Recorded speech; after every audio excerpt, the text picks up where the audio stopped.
Hey you guys, welcome back or welcome to my channel. I hope you guys are having a wonderful day and a wonderful life, of course. In today's video, I'm going to give my 2022 Kindle Paperwhite a makeover. I actually removed my green checkered skin I've had for a very long time a while back so I could try out some really pretty Kindle inserts by 𝓕𝓸𝓵𝓵𝓬𝓀. I love me some dark romance academia books and I was reading a lot of them during the fall, so she was doing my Kindle justice. I'll leave her links down below and be on the lookout for some more drops this year. So I actually ended up customizing this before getting my Kindle basic matcha. I was adamant on not getting anything from the 2024 Kindle lineup, but that has recently changed. I don't understand why the paperwhites can't be all in one color, so I bought a green skin to match the agave green back. I also bought me a lot of different cute accessories and made some cute miffy pickers along with my sister. I also got a Popsocket and a Kindle insert.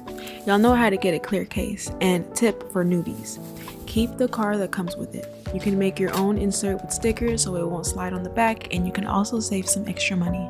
The skin I bought is from bookish decals on Etsy since it was stated that it would match the back of the agave green Kindles. It's a slightly different shade, but it does look similar. I actually found this pretty theme from Pinterest, which you can find on my link down below under the e-reader/Kindle makeover board. I just wanted a thicker stock card rather than using a thin piece of paper.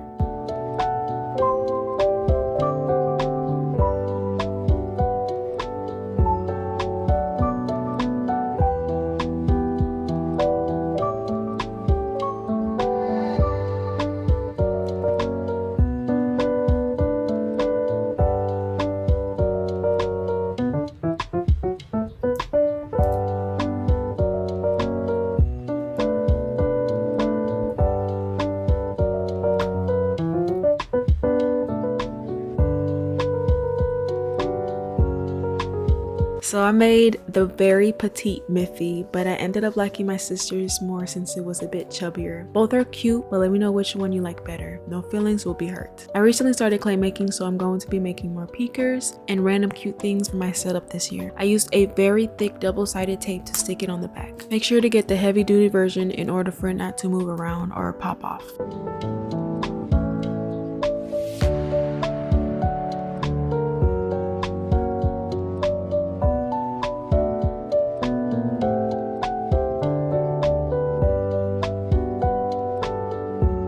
I also bought some USB-C charms, but I'm not a fan of those because you can lose them often when you need to charge it, so I just looped in a cute little phone charm that I had stored up for a while.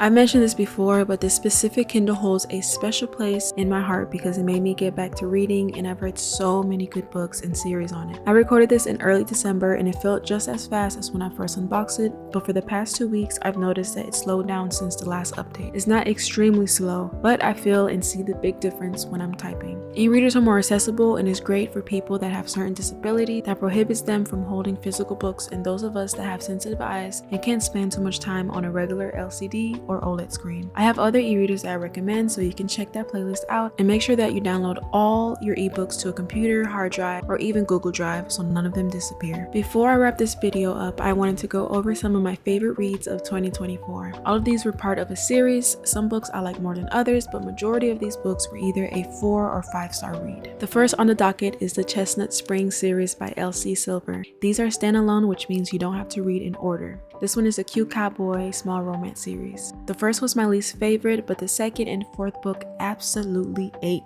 down, which is crazy because one had a single dad and an unexpected pregnancy, which are my least favorite tropes. I tend to just skip or DNF, but Elsie has a way of writing her characters in books that it even had someone like me, who usually gets the ick, set. I love the brothers, the banter, the jokes, and the character development, and oh my gosh, the dad was hilarious in each and every book. If you're in the mood for a small town romance that will give you the feels and some laugh out moments, this one is it. This next one might not be everybody's cup of tea, and it even took me some time getting used to the style of this author's writing, but I love this series as well. Mead Mishaps is a romantasy from 𝓻𝓮𝓪𝓭𝓲𝓷𝓰. As you can see, the female leads are black women and the titles are pretty out there, so it definitely piqued my interest. And the icing on the cake was that this was also written by a black woman. This one takes place in a small fantasy town with demons, wolves, dragons, and funny talking swords. This one is fluffy, cozy, and a good series to get into if you need a break from a heavy read. First one is my favorite, and I didn't get attached to the characters until the second book, but the third one was my my fave out of the bunch. It was more of a slow burn romance versus the other two.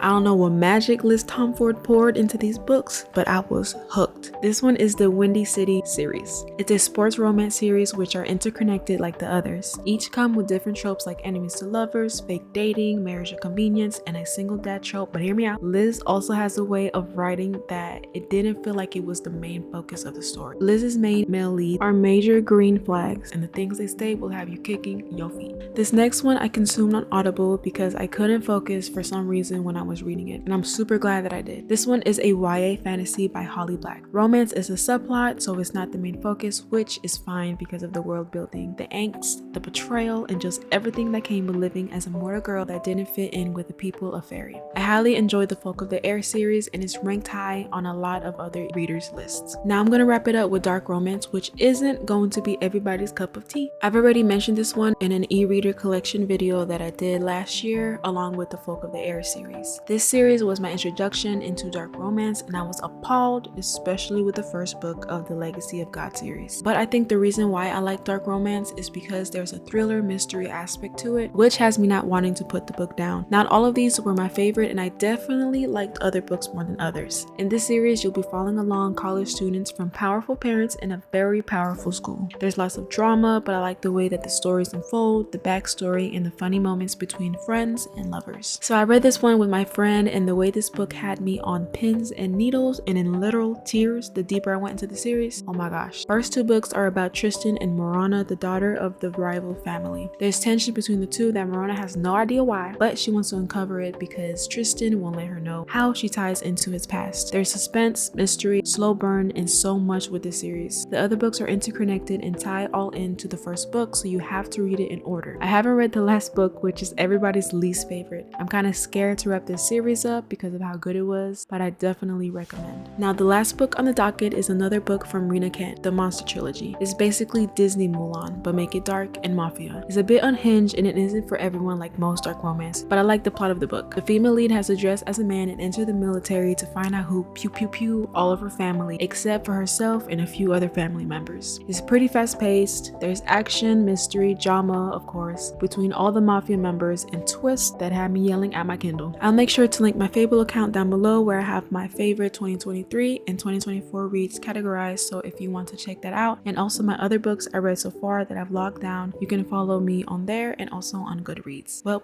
that's gonna be all for this video. Thank you guys so much for watching another cozy-ish video from me and hearing me yap for the past 7 minutes. Please stay safe and take care of yourselves. See you on the next one. Deuces.